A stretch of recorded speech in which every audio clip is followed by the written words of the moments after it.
دیکھیے لیکن اس کے لیے پہلے چیف الیکشن کمشنر پہ یہ آپس میں ایک دوسرے پہ فائرنگ بند کر کے این اور پی پی پی والے بیٹھ کے چیف الیکشن کمشنر کو سلیکٹ کریں. اس کے بعد انٹرم گورنمنٹس بننی ہیں, فیڈرل لیول پہ انٹرم بننی ہے, پروونسز میں انٹرم گورنمنٹ بننی ہے. فکر یہ ہے کہ مجھے جو فکر لگتی ہے کہ جس انداز سے یعنی ایک زیرو سم گیم بن گئی ہے پالیٹکس, یہ سب سے بڑا ڈینجرس ہے. یہ کنسنسس پالیٹکس اس طرح. لیکن اب میں جب بیانات پڑھتا ہوں این کے لیڈروں کے, وہ بیان یہ ہیں کہ تباہی ہو گئی, بربادی ہو گئی جب تک پیپل پارٹی پاور میں ہے. جب پیپل پارٹی والوں کی بات سنتے ہیں تو پتہ لگتا ہے کہ وہ این کو ساری خرابیوں کی جڑ قرار دے دیتے ہیں. تو اس کی وجہ سے جب تک یہ بڑی پارٹیاں تھوڑا سا ریسٹرینٹ سے کام نہیں لیں گی, ایک لانگ ٹرم پرسپیکٹیو نہیں استعمال کریں گی, پاکستان میں الیکشن سے معاملے حل نہیں ہوں گے. الیکشن سے معاملے اسی وقت حل ہوں گے جب بڑی پارٹیاں ایک فریم ورک پہ ایگری کریں اور یہ کوشش کریں کہ ان معاملات کو سیاسی طریقے سے حل کیا جائے, عدالتی یا فوجی طریقے سے حل نہ کروائیں اس معاملے کو. شاہ صاحب آپ نے سنی ڈاکٹر صاحب کی جو بات ہے, ان کا تو خیال ہے کہ کنسنسس کے سوا کوئی چارہ کار ہی نہیں ہے, تو کوئی میں عرض کرتا ہوں کوشش ابھی سے کوئی شروع نہیں کرنی چاہیے ٹیمپریچر نیچے لانے کی. بالکل ڈاکٹر صاحب کی بات میں اور تجویز میں بڑا درد ہے, بڑا کرب ہے اور بہت اچھی تجاویز ہیں, چونکہ وہ سیاست سے باہر ہے اور باہر کا ایک اچھا شہری, اس کی اس سے زیادہ اچھی سوچ اور کیا ہو سکتی ہے.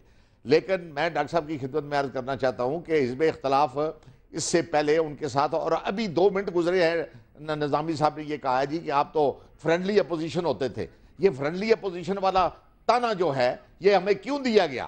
اسی لیے کہ وہ جو جناب نے تجویز دی ہے اس تجویز پر عمل کرتے ہوئے ملک کے لارجر انٹرسٹ میں ہم نے پاکستان پیپل پارٹی اور پاکستان پیپل پارٹی کی قیادت کی طرف ہاتھ بڑھایا, تعاون کیا, اور جس کا نتیجہ پھر وہ یہ لمبی پھر بات ہو جاتی ہے, وقت نہیں ہے اتنا, لیکن وہ اس کے نتائج اور اس پر ان کا ریاکشن آپ نے دیکھ لیا. میں صرف ایک فکرہ ہی ادا کرنا چاہتا ہوں جناب زرداری صاحب کا بھی, کہ وہ کوئی وعدہ ہوتا ہے نہ نبھایا جائے تو کیا ہو گیا.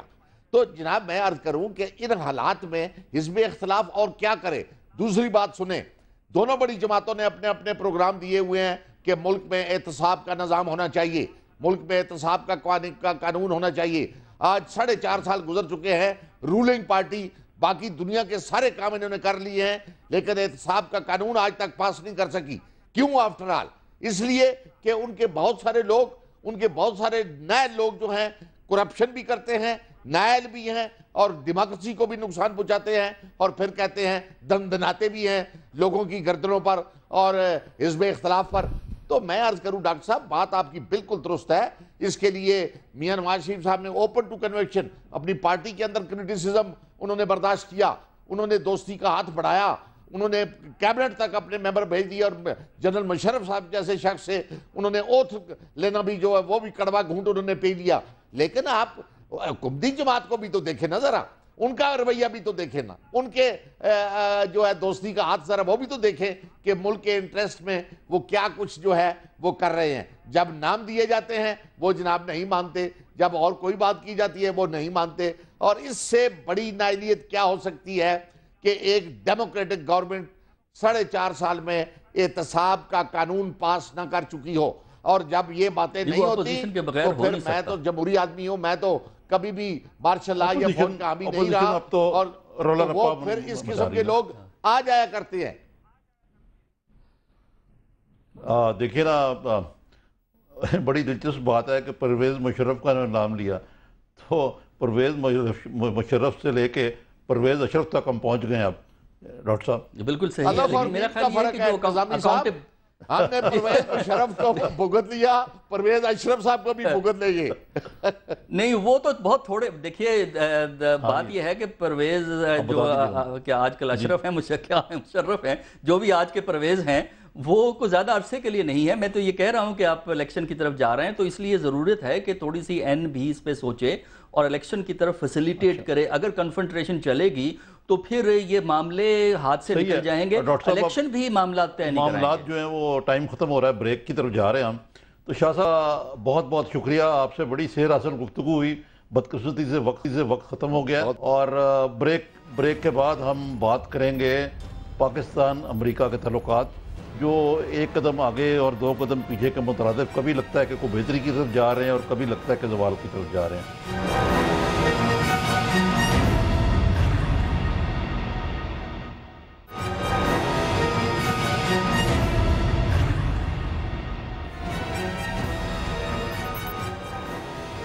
ویلکم بیک ناظرین. اب ہم بات کریں گے پاکستان امریکہ کے بگڑتے ہوئے تعلقات پہ، اور اس کے لیے ہمارے ساتھ موجود ہیں ڈاکٹر حسن لطفی رضوی صاحب. ڈاکٹر صاحب بتائیے کہ یہ حال ہی میں جو کابل کے قریب ایک ہوٹل پہ حملہ ہوا ہے، جس طرح ایک زمانے میں انڈیا میں کچھ ہوتا تھا وہ ISI کے سر مڑ دیا جاتا تھا، اب جو کچھ ہوتا ہے وہ حقانی نیٹ ورک ذمہ دار گردانتا جاتا ہے، اور کہا جاتا ہے کہ نارتھ وزیرستان ان کی آماجگاہ ہے اور پاکستانی فوج جو ہے ان کو پناہ دے رہی ہے اور ان کی پشپناہی کر رہی ہے. تو یہ تو بڑا ہی معاملہ جو ہے امریکہ اور پاکستان کے تعلقات کا رجت کیکری کا شکار ہے. یعنی کہ ایک قدم لگتا ہے کہ آگے جی کہ کچھ نہ کچھ معاملہ ہونے والا ہے، پھر پیچھے ہٹ جاتا ہے. نیٹو سپلائیز جو ہیں وہ بند پڑی ہوئی ہیں، اس کے ساتھ ساتھ ہم کہتے ہیں معافی مانگیں معافی مانگیں معافی مانگیں. وہ ابھی پیناتا صاحب نے پھر کہہ دیا، وزیر دفاع نے، یہاں کچھ لوگوں کو توقع تھی کہ امریکہ شاید معافی مانگنے پہ تیار ہو جائے، انہوں نے کہا جی معافی تو آپ مانگیں. تو آپ بتائیے کیا. دیکھیے دو پہلو ہیں، ایک تو یہی ہے وہ جو ٹرانزٹ فیسلٹیز ہیں، سامان کا آنے جانے کا ایشو، معافی کا ایشو، اس پہ ایک ایشو یہ ہے. دوسرا جو آپ نے جو پہلی بات کہی ہے نا، جو اٹیک کی، اصل میں وہ پاکستان کے لیے کافی پرابلم بن گیا ہے ایشو، کیونکہ پاکستان کے خلاف ایک یک طرفہ کیمپین ہے جو افغان حکومت بھی چلاتی ہے، امریکہ والے بھی چلاتے ہیں، کہ اصل میں افغانستان کا مسئلہ یہ ہے کہ پاکستان سے لوگ آ کر، ان ٹرائبل ایریا سے لوگ آ کر حقانی بلکہ قطع کلامی معاف، وہ یہ کہتے ہیں کہ اصل جو پرابلم ہے وہ افغانستان نہیں، وہ پاکستان ہے سب سے بڑا مسئلہ. بالکل صحیح ہے. یہی تو میجر آرگومنٹ ہے جو پاکستان کے خلاف افغانستان استعمال کرتا ہے، اب امریکہ بھی استعمال کرتا ہے. اس میں دو تین چیزیں ہیں. دیکھیے اس میں میرے نزدیک پاکستان حکومت کی بھی ناکامی ہے ڈپلومیسی میں، جو یہ چارج کو جواب دینے میں. وہ پاکستان میں بیٹھ کے ان کا ایک سپوکس پرسن ہوتا ہے، وہ بیان جاری کر دیتا ہے، آگے ان کے علاوہ کوئی بین الاقوامی سطح پہ کوئی ان کی بات نہیں سنتا. دیکھیے پہلی بات تو یہ ہے کہ پاکستان کو دو چیزیں اس میں ایشو کو ریز کرنے کی ضرورت ہے، کہ اگر یہ مان بھی لیا جائے کہ وہاں حالات ٹھیک ہیں، صرف ٹرائبل ایریا سے لوگ آگے گڑبڑ کرتے ہیں، تو سوال یہ ہے کہ جو نارتھ وزیرستان ہے اور کابل ہے، وہ کوئی 1-2 میل کے فاصلے پہ تو نہیں ہے نا، 100 میل سے تو کم فاصلہ نہیں ہے نا دونوں میں. تو آخر یہ لوگ اگر ٹرائبل ایریا سے آتے ہیں، اتنے بڑے علاقے میں ٹریول کر کے پھر جا کے وہ کابل تک پہنچتے ہیں، وہاں جا کے گڑبڑ کرتے ہیں، تو سوال یہ ہے کہ افغانستان کی سیکیورٹی کہاں ہے اور امریکن سیکیورٹی کہاں ہے جو ان کو انٹرسیپٹ نہیں کر سکتی. تو ان کی ذمہ داری ان کے اوپر بھی آتی ہے کہ جب تک اندرونی طور پہ خلف شار نہ ہو، بیرونی قوتیں کچھ نہیں کر سکتی. ڈاکٹر صاحب اب یہ تاثر یہ ہے کہ خاص طور پہ جو ہمارے ملک میں دیکھیں بڑی پولرائزیشن جس طرح سیاست پہ نا، امریکہ کا تعلقات میں بھی ہے. جو ایک لبرل طبقہ ہے وہ کہتا ہے یار کہ امریکہ ہماری ٹھکائی کرے گا بڑی سخت، کیونکہ حقانی نیٹ ورک جو ہے اس کو ہم پشپناہی کر رہے ہیں، حقانی نیٹ ورک کو ٹیررسٹ آرگنائزیشن قرار دے گا، اور اس حوالے سے پاکستان پہ بھی سینکشنز لگیں گے کہ آپ ایک ٹیررسٹ آرگنائزیشن کی پشپناہی کر رہے ہیں. ایک دوسرے یہ کہ اب معاملہ جو ہے وہ خالی ڈرون اٹیکس تک نہیں رہے گا، ڈرون اٹیکس میں اضافہ ہو جائے گا. اس کے علاوہ حال ہی میں ایک خبر AP کے ذریعے لیک ہی کی گئی ہے نا ایک قسم کی امریکی، کہ جی یہ افغانستان کی اور امریکہ جو ہے وہ مل کے پاکستان پہ حملے کریں گے.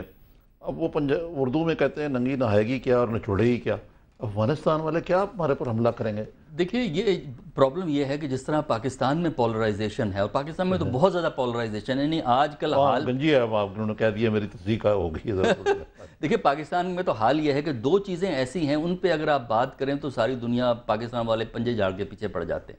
ایک اگر امریکہ کے حق میں ایک بات کہہ دیں تو آپ کو وہ ایجنٹ قرار دے دیں گے. یہ پاکستان میں ایک انٹالرنس کا لیول نہ صرف مذہبی حلقوں میں ہے بلکہ جو آپ کے دوسرے حلقے ہیں وہاں بھی لیول آف انٹالرنس یہ ہے کہ اگر آپ عام سوچ سے ہٹ کے بات کریں تو آپ پہ شکوک کرتے. ایک یہ ہے کہ امریکہ کے متعلق کوئی بات کرنا اپنے لیے مشکلات پیدا کرنا ہے پاکستان کے اندر. دوسرا یہ ہے اگر کہیں آپ نے رائے عامہ تو بہت خلاف ہے نا، آپ جتنے پولز دیکھیں امریکہ کے خلاف ہیں. دیکھیے وہ ٹھیک ہے آپ خلاف ہوں، بڑے ٹھیک ہے، لیکن سوال یہ ہے کہ اگر پاکستان ایک نیشن سٹیٹ ہے، دنیا کا ایک حصہ ہے، تو چاہے وہ ملک برا ہے، چاہے وہ ملک خراب ہے، چاہے وہ ملک پاکستان کو توڑنا چاہتا ہے جیسے بہت سے لوگ سمجھتے ہیں، آپ کو اس ملک سے ڈیل کرنا ہے. آپ اس کا حل یہ نہیں ہے کہ آپ دنیا سے ناراض ہو کر آپ جو ہیں آنکھوں پہ پٹی باندھ کے بیٹھ جائیں گے، آئسولیٹ ہو کے بیٹھ جائیں گے، ہم سوورن ہیں، ہم کسی سے بات نہیں کریں گے. دیکھیے ڈپلومیسی کا تقاضا یہ ہوتا ہے کہ جب حالات مشکل ہوں، جب معاملات پیچیدہ ہوں، اس وقت بھی آپ کو گفتگو کا دامن نہیں چھوڑنا ڈاکٹر صاحب ہم نے تو اپنے آپ کو خود ہی نہیں پھنسا لیا کہ جو پارلیمنٹ ہے اس سے ہم نے ایک جناب قرارداد منظور کروائی ہے، اور ہم نے کچھ قیود مقرر کیے ہیں امریکہ کے ساتھ تعلقات کی بحالی کے لیے. وہ صلالہ کی معافی ہے، وہ نان لیتھل نیٹو کے لیے روٹس کی بحالی وغیرہ وغیرہ وغیرہ. نارملی تو کیبنٹ کو ایسے فیصلے کرنے ہوتے ہیں.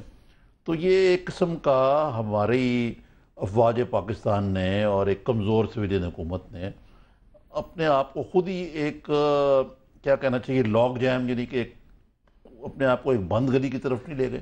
دیکھیے میرے نزدیک جس طرح یہ معاملہ صلالہ کے بعد جو حالات ڈیولپ ہوئے ہیں سامان کے سلسلے میں جو اب تک اٹکے ہوئے ہیں، اس کو مس مینیج کیا گیا ہے، اور یہ ہماری فورن پالیسی کا فیلئر ہے کہ ہم نے دیکھیں نا، اگر آپ یہ سمجھتے ہیں کہ امریکہ سے تعلقات بہتر نہیں ہو سکتے تو آپ اس کا متبادل راستہ ڈھونڈیے نا، کہ اگر امریکہ سے تعلقات اچھے نہیں ہوں گے تو آپ اس کو کس طرح آگے چلائیں گے. آپ کہتے ہیں معافی مانگ لو، وہ کہتے ہیں نہیں معافی مانگتے. چلیے چھوڑ دیجئے بات کو، اب آپ چلیے کسی اور راستے پہ. آلٹرنیٹ کیا ہے؟ بدقسمتی سے ہم آلٹرنیٹ نہیں کرتے. دوسرا یہ ہے کہ جب یہ صلالہ کا انسیڈنٹ ہوا تو ہمارے سرکاری حلقوں نے، فوجی اور سول حلقوں نے کانشیسلی یہاں اینٹی امریکنزم کو پروموٹ کیا، کیونکہ وہ سمجھتے تھے کہ ان سے پروموٹ کیا ہماری فوج نے اور ہماری سول حکومت نے دونوں نے ایک پروپیگنڈا کیمپین چلائی جس میں کہ دفاع پاکستان بھی ایک دم نمودار ہو گیا. دیکھیں نا، دفاع پاکستان بھی تو اچانک آسمان سے تو نہیں گرا نا. ڈاکٹر صاحب میرا آپ سے ایک سوال ہے، مختصر بتائیے یہ کہ اگر آپ پاکستان کے خارجہ یا نیشنل سیکورٹی پالیسی کے مدار المہام ہوں تو آپ اس مسئلے کو کس طرح حل کریں جو لاک جیم ہے؟ دیکھیں پاکستان کی خارجہ پالیسی کا مسئلہ یہ ہے کہ آپ کو یہ نہیں پتہ لگتا کہ یہ کہاں بن رہی ہوتی ہے، جی ایچ کیو میں بن رہی ہوتی ہے یا فورن آفس میں. فورن آفس میں تو کی ایشوز پہ بنتی نہیں. دیکھیں میرے نزدیک بنیادی چیز یہ ہے کہ پاکستان کو آپ کو یہ فیصلہ کرنا ہے کہ آپ کا لانگ ٹرم پرسپیکٹیو کیا ہے. پاکستان کو 5 سال نہیں کے آپ بعد بتائیے کرنا میں کیا بتا چاہیے، رہا ہوں، میں یہ بتا رہا ہوں، سٹیپس دے رہا ہوں آپ کو کہ 5 سال تک کہاں لے جانا ہے. میرے نزدیک پاکستان کے لیے ضروری ہے اقتصادی صورتحال کو بہتر کرنا. پاکستان کا فوکس اندرونی ہونا چاہیے، اقتصادیات کو بہتر کرنا، معاشرے میں رواداری کو پروموٹ کرنا. اس کے لیے سب سے پہلے ضروری ہے پاکستان کے بارڈرز پہ امن ہو. دوسرا یہ ہے افغانستان پاکستان کا مسئلہ نہیں ہے. افغانستان ایک نیبر ہے اور نیبر کے طور پہ صرف ٹریٹ کریں. جہاں جس قسم کی حکومت آتی ہے آنے دیں. جہاں تک یہ ایشو ہے کہ ہم تو کہتے ہیں ہماری اسٹریٹجک ڈیپتھ ہے جی. اگر اسٹریٹجک ڈیپتھ ہے تو دیکھیے اسٹریٹجک ڈیپتھ کا کانسیپٹ جو ہے بے معنی ہے جب پاکستان کے پاس نیوکلیر ویپنز ہیں. نیوکلیر ویپنز کے ہوتے ہوئے اسٹریٹجک ڈیپتھ کے کوئی معنی نہیں ہے. افغانستان کے اندر جو ہوتا ہے ہونے دیں. آپ صرف اپنی بارڈر سیکیورٹی کو سٹرینتھن کریں. تیسرا یہ ہے کہ پاکستان کے لیے لازم ہے کہ وہ مغربی ممالک سے تعلقات کو بہتر کرے. اس کے لیے چاہے نئی شرائط پہ کرے، بہتر کرے، کیونکہ آپ عالمی سطح پر آئسولیٹ ہو کے کامیاب نہیں ہو سکتے. اگر آپ آئسولیٹ ہوں گے تو آپ پہ انڈیا کا دباؤ بھی بڑھ جائے گا، افغانستان کا دباؤ بھی بڑھ جائے گا. ڈاکٹر صاحب بدقسمتی سے جو ہمارا وقت ہے وہ اختتام پذیر ہے. تو ناظرین، ڈاکٹر صاحب نے تو ہمیں جو علاج بتایا وہ یہی ہے کہ اپنی اقتصادیات کو مضبوط کیا جائے، گورننس کو مضبوط کیا جائے. لیکن وہ بھی غالباً ان کا اشارہ یہ ہے کہ جب تک آپ کے بارڈر سیکیور نہ ہوں، امریکہ سے تعلقات بہتر نہ ہوں، اور اسٹریٹجک پیراڈائم جو ہے افغانستان کے بارے میں، یعنی کہ ہمارا جو ایک قسم کا اسٹریٹجی ہے کہ جی افغانستان اسٹریٹجک ڈیپتھ ہے، اس کو چھوڑ کے جو حکومت آنے دی جائے. یعنی ایک طرف ہم کہتے ہیں کہ بھارت کی ہیجمنی کو ہم قبول نہیں کرتے، افغانستان پہ بھی اس قسم کے عزائم نہیں ہونے چاہیے. اپنے معاملات کو اندرونی طور پہ درست کیا جائے. یہ تو دیکھیے دعا کرنی چاہیے، پیوستہ ہے شجر سے امید باہر رکھ. جہاں تک اندرونی معاملات کا تعلق ہے، جو چیلنجز ہیں ہمارے نئے وزیر اعظم صاحب کے سامنے، راجہ صاحب کے سامنے، وہ ان کا مختصراً ذکر ہوا ہے. اور لگ رہا ہے کہ پاکستان کو مزید جاگھسائی کا بھی سامنا کرنا پڑے گا، اور اندرونی طور پہ مزید خلفشار جو ہے وہ نظر آ رہا ہے. اور سپریم کورٹ اور پارلیمنٹ جو ہیں وہ ایک کولیجن کورس کی طرف جاتے ہوئے نظر آ رہے ہیں. اور اب بھی ایسے لگ رہا ہے کہ وزیر اعظم صاحب جو ہیں ان کو بھی یہی کہا جائے گا کہ آپ خط لکھیں، اور فاسٹ ٹریک کر کے کہا جائے گا. اور غالباً شاید زرداری صاحب کے لیے ایک اور وزیر اعظم لانا ممکن نہ ہو. اس کے جو محرکات ہیں اس کے اوپر ہم دوبارہ کسی پروگرام میں غور کریں گے. آپ کا بہت بہت